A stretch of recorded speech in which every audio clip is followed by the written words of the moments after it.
Queiroz continua negociando cargos de assessores parlamentares. Num áudio divulgado com exclusividade hoje pelo jornal O Globo, o ex-assessor do atual senador Flávio Bolsonaro explica a um interlocutor não identificado na gravação como são feitas as indicações, que não devem ter nomes relacionados à família Bolsonaro. Tem mais de 500 cargos lá, cara, na Câmara, no Senado. Pode indicar para qualquer comissão alguma coisa, sem vincular a eles em nada. 20 continhos pra gente caía bem pra caralho mesmo. Caía bem pra caralho, entendeu? Não precisa vincular ao nome. Chegar lá e, cara, o gabinete do Flávio faz fila de deputados e de senadores lá, pessoal, para conversar com ele. Faz fila. É só chegar, meu irmão, nomeia fulano aí pra trabalhar contigo aí. Saláriozinho bom desse aí, cara. Pra gente que é pai de família, puta que pariu, cai igual uma uva. Fabrício Queiroz é investigado pelo Ministério Público por suspeita de participação no esquema conhecido como rachadinha, no qual o contratado tem que devolver parte do salário. A jornalista Juliana Dalpiva, autora da reportagem, explicou pelas redes sociais que esse áudio não integra a investigação do Ministério Público do caso Queiroz. De acordo com Juliana, o material foi entregue por uma fonte mantida em sigilo. E as brigas no PSL continuam. Um grupo de parlamentares da sigla pediu a expulsão de Eduardo Bolsonaro. O pedido foi entregue ontem à executiva do partido. Entre os que assinam a lista estão a deputada federal Joyce Hasselmann e o senador Major Olímpio. A Força Tarefa da Lava Jato pediu a anulação de sentença que condenou Lula a 12 anos de prisão no caso do sítio de Atibaia. Os procuradores querem que o julgamento seja retomado nas alegações finais. Hoje, o Supremo Tribunal Federal retomou a sessão que discute a prisão após julgamento em segunda instância. 4 ministros votaram ontem e apenas o relator se manifestou contra esse tipo de prisão. Vamos dar uma olhada ao vivo no debate na corte. Os corpos, a autoria do ministro Teori Zavascki, relembro, explora a primazia do duplo grau de jurisdição como vetor hermenêutico e ainda o alcance do princípio da presunção de inocência em jurisdições alienígenas, bem como a existência no ordenamento pátrio de mecanismos processuais passíveis de serem... Quem anuncia o voto agora é a ministra Rosa Weber. Durante o Bom para Todos de hoje, a gente continua acompanhando esse julgamento e traz uma análise no final do programa. Então, aguarda que a gente traz todas as informações. Numa entrevista ao portal Brasil de Fato, o ex-presidente Lula reafirmou que não está interessado nesse julgamento do STF. Vão me prender aqui 1 ano, 2 anos, não tem problema, eu tenho paciência. Mas o que eu quero é o seguinte, eu aprendi a andar de cabeça erguida e não baixo a minha cabeça. Eu sou igual a qualquer brasileiro, se eu cometi um erro eu tenho que pagar, todos que cometem erro eu tenho que pagar, por isso que eu estou tranquilo com a votação na Suprema Corte. O que eles estão votando não diz respeito a mim, diz respeito apenas a cumprir a Constituição brasileira. Está escrito lá que a pessoa só pode ser presa se for condenada, sabe, depois do processo passar por todas as instâncias. A entrevista completa do ex-presidente Lula você confere amanhã aqui na TVT às 7h45 da noite, logo após o seu jornal. Bom, quem comenta as notícias hoje com a gente é Plínio Sampaio, editor de política da revista Fórum. Oi, Plínio, bem-vindo, tudo bom? Oi, Thalita, tudo bem? Só fazendo uma correção, Plínio Teodoro, não é Sampaio, não. Da onde eu tirei o Sampaio? Desculpa, Plínio. Plínio, e aí, qual que você acha que é o impacto desse áudio divulgado hoje sobre o Queiroz? Olha, Thalita, eu acabei de escrever um texto até para os leitores da Fórum, né, na newsletter que vai para os leitores da Fórum, e realmente, assim, uma pergunta, a grande pergunta do governo Bolsonaro está sendo respondida, né? Cadê o Queiroz? A gente sabe que ele tá na ativa, continua fazendo todas as tramóias aí que ele usava para fazer na família.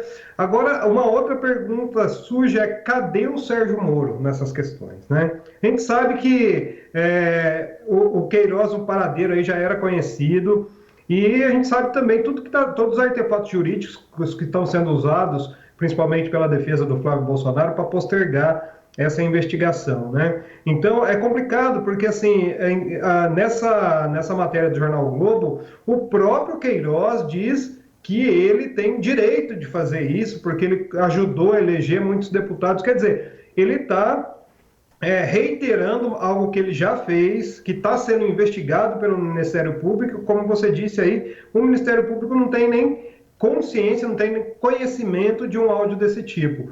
Realmente, assim, a justiça está ficando complicada no nosso país, né, Thalita? Hoje a gente está acompanhando também esse julgamento lá no STF, e eu acredito que é um julgamento que vai mostrar muito de qual lado que realmente a justiça está, apesar da gente já estar há tanto tempo vendo aí que essa justiça continua ao lado desses poderosos aí, né? Inclusive, a ministra Rosa Weber, que faz esse voto agora, ela é bastante decisiva nos rumos desse julgamento, porque parece que existe uma leitura de empate em relação aos votos de ministros e justamente o voto de Rosa Weber que desempataria. Então, é a partir do voto dela que a gente vai poder fazer uma análise de qual será o resultado, né? Pois é, esse voto da Rosa Weber é realmente crucial, né, Thalita? Eu estava acompanhando aqui, antes da gente entrar ao vivo, eu estava acompanhando a sessão e, assim, por enquanto está um pouco indefinida. Ela faz menção à Constituição de 88, que é a Constituição que diz que a pessoa só pode cumprir pena depois do trânsito em julgado, né? Quando não houver mais possibilidade recursal, de entrar com recursos, então seria só na terceira instância, só no STF. E só que, ao mesmo tempo, ela passa a mão na cabeça do Barroso, que ontem teve um voto horrível, né? Inclusive manipulando dados, que foi, hoje a gente colocou até uma matéria na Fórum, que foi criticada inclusive pelo diretor do Human Rights aqui no Brasil, que foi um voto totalmente manipulado. E a Rosa fez toda uma encenação ali, pró voto do Barroso, né? Então eu acredito que o julgamento se decide com esse voto da Rosa, viu, Thalita? Legal, vamos continuar acompanhando. Agora, Plínio, o site da revista Fórum traz bastante destaque para o desastre ali no Nordeste, com óleo chegando às praias.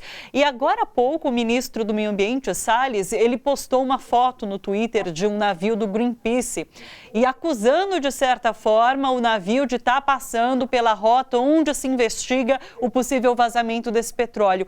É tão irresponsável uma acusação dessas, não é?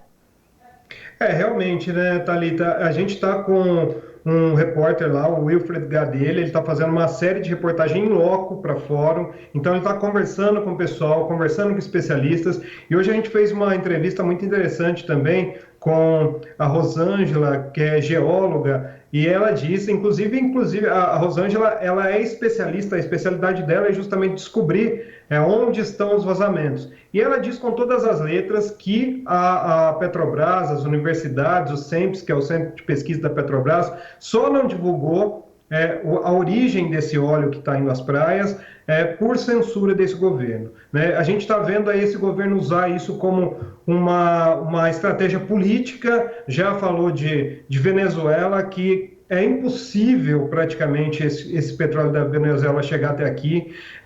Agora está acusando o Greenpeace, sendo que os fatos, né, Thalita, são deixados de lado. A gente viu aí barris de petróleo da Shell chegando às praias e ninguém fala nada. Esse ministro que está aí, a gente sabe muito bem a índole dele, né? Ele, em visita aos Estados Unidos, inclusive, ele teve com a própria Shell, né? Então a ideia, todo esse plano, né, todo esse processo de golpe que começou lá um pouco antes de 2016, mas foi conduzido em grande parte pela Lava Jato, né, pelo senhor Sérgio Moro, que está aí, um dos grandes motivos de se colocar o Lula na cadeia, de se afastar a Dilma, foi justamente a questão do petróleo aqui, né? E a gente vê que isso está sendo conduzido de uma forma criminosa, como um crime de lesa-pátria mesmo, por esse ministro e por esse governo que está aí, justamente para atender os interesses dessas grandes petrolíferas, assim, criminalizando, né,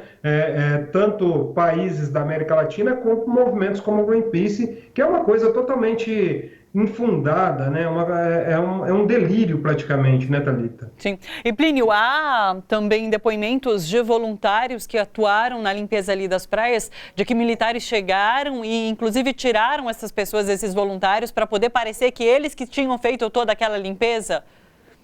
Pois é, a gente está acompanhando. Ontem houve um caso desse que a gente soltou lá em Pernambuco e hoje aconteceu novamente numa praia da Bahia, né?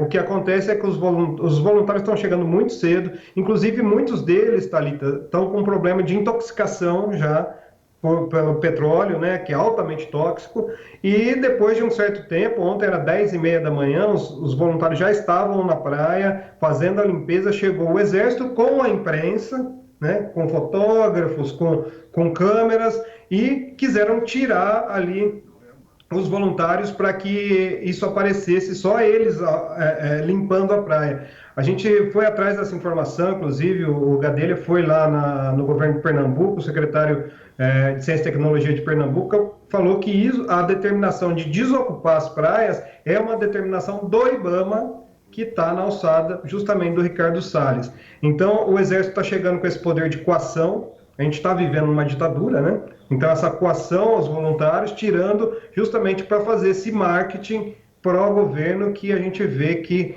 está numa completa inação em relação a esse caso, né, Thalita? Sim. Inclusive, eu convido aí o pessoal da TVT a visitar essa série de matérias que a gente está fazendo na Fórum, que é um financiamento coletivo, e a ideia é a gente fazer um documentário, ao final, mostrando toda isso que está acontecendo, esse desastre ecológico que está acontecendo no Nordeste brasileiro, né?